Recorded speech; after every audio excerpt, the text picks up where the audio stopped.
boum, la Mazda. Premier vrai épisode. Parce qu'il y avait déjà un épisode 0 sur les freins. J'avais bien galéré, mais on s'en bat les couilles, c'est des freins. Là, j'attaque la série la Mazda. Parce que la Saxo, c'est terminé. Plus grand chose à dire dessus. De toute façon, je ferai plus grand chose, ou au pire des bricoles. Donc, je vais te raconter un peu ce que c'est comme voiture, parce que beaucoup ne savent pas. Et après, je te ferai un petit sur quel est l'avenir de cette voiture et pourquoi j'ai déjà commencé avant d'attaquer la vidéo. Donc c'est une MX3 V6. Quand je dis j'ai une MX3, les gens ils me disent ah non non, une MX5, pas une MX3. MX3 V6, 1,8 litre, 133 chevaux celle-là. Il y a 3 modèles, t'avais 130, 133, 135. Question de bride certainement.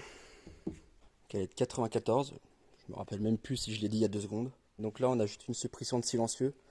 C'est un V6, faut que ça respire, faut que ça fasse du bruit. Avec le silencieux, elle faisait moins de bruit qu'un diesel. Incroyable. À l'intérieur, c'est le bordel. Mais tout ce que j'ai fait, c'est foutre 2 baquets à 40 balles. Tu comprends pourquoi 40 balles. C'est juste un coup de fil et d'aiguille. Un snap-off. Le petit manchon. Parce que sa couleur de rappel, c'est le bleu. Je te laisse deviner. Je l'ai aussi ici. Je te ferai voir le moulin plus tard. Parce que dans le carton qui est en dessous là-bas, j'ai des pièces à installer. Ce sera pour une autre vidéo. Et en gros, le projet avec cette voiture, c'est que comme elle est de 94, donc elle a presque 30 ans, elle passe dans certaines catégories montée historique. Putain, mon phare jaune, il est plus très jaune. Et en fait, je me suis inscrit à une montée historique avec cette voiture. Alors, je m'y suis pris un peu trop tard, comme une bite. Mais à un jour près, en fait, je me retrouve sur liste d'attente. Alors, je suis premier sur liste d'attente.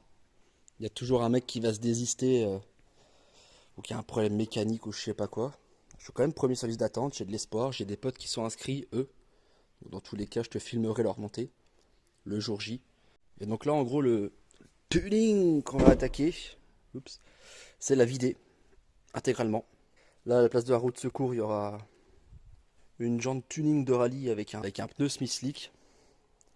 Donc tu vois, il y a encore, on ne dirait pas, hein, c'est aussi grand qu'une MX5, mais il y a 4 places, il y a 2 places, 2 vraies places à l'arrière. Ceinture. Et donc là, ce soir, c'est vidage. Poser les harnais de la Saxo, qui sont ici. Après, niveau moteur, elle a 30 ans la mère, elle est d'origine. Il y a l'alternateur qui m'a lâché le mois dernier. C'était une vraie galère pour le changer. Parce que tu dois démonter la traverse. Je te ferai voir un de ces 4. C'était une galère. Et donc l'alternateur il est fait. Il y a 6 bougies iridium qui l'attendent. Pareil dans le carton en dessous. 6 fils de bobine sport bleu tuning. Pareil. NGK, j'ai tout pris NGK. J'ai envie de faire les choses bien. Et pas prendre du Valeo.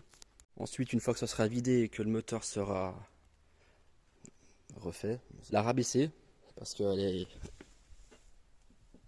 plutôt haute.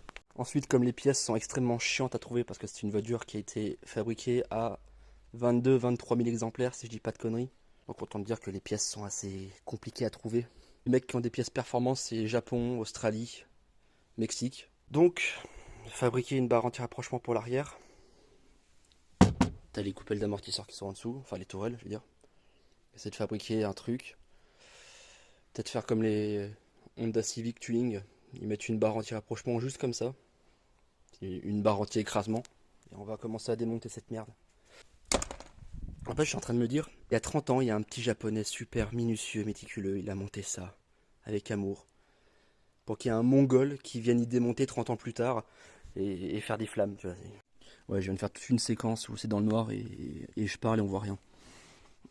Du coup, je disais, j'ai trouvé un truc super intéressant en démontant l'assise. C'est clipsé en fait, tu vois, tu mets ça là-dedans et t'as pas de... T'as vu? Et ça tient parce que j'ai tiré comme une vache. Hein, pour y enlever. Super intelligent vrai, comme système, tu vois, il n'y a pas de vis de merde ou comme la Saxo là, je m'étais fait chier le machin, tu dois le rentrer en équilibre, je sais pas quoi. C'est japonais. Bon, 2 choses. Déjà d'une, ça c'est fait. Que j'ai découvert des fils de caisson en dessous. Génial. Et de 2, on dirait pas comme ça, hein, mais j'ai galéré. J'ai galéré parce que... Ah, il y a des putains de baquets en fait. Donc là t'es là comme ça. Ici tu peux pas trop te mettre, donc t'es là comme ça. Tu vois, t'es vite à bout de bras. C'était chiant. Et j'ai pas envie de m'amuser à faire saute mouton toutes les 30 secondes en fait. Alors je viens de me rendre compte d'un truc en démontant les plastiques, ceux-là, qui n'est pas de bonne facture. Au début j'étais comme ça là en train d'enlever les petits pins là, puis je vois de la pâte à joint là, dégueulasse. Je me dis putain c'est moi qui ai fait ça? Je me rappelle pas. Bon, je les monte. Tac, tac, tac, je démonte les clips. Là il en reste un seul qui est là. Je commence à tirer. Et je vois ça qui vient du coup, tu sais, bah du coup la pâte à joint qui se voilà, regarde, qui se pète. Et je me suis dit, c'est pas moi qui ai fait ça. Parce que si c'était moi qui avais fait ça, déjà j'aurais fait ça plus proprement, plutôt que détailler de la crotte de nez. Et regarde ça. Moi ça aurait tenu, ça aurait été de bonne facture. Ça aurait été comme les ailes de la Saxo. Ça frotte de tous les côtés, increvable.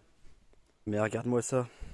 C'est juste appliqué, y a aucun effort d'étalage, je vais peut-être y aligner, non, c'est tout. Bon, du coup, ça m'a saoulé la pâte à joint de mauvaise facture. Je vais terminer les plastiques. Et on se retrouve pour une prochaine vidéo. Putain, du coup, ça me fait penser. Je vais devoir fabriquer un nouveau générique.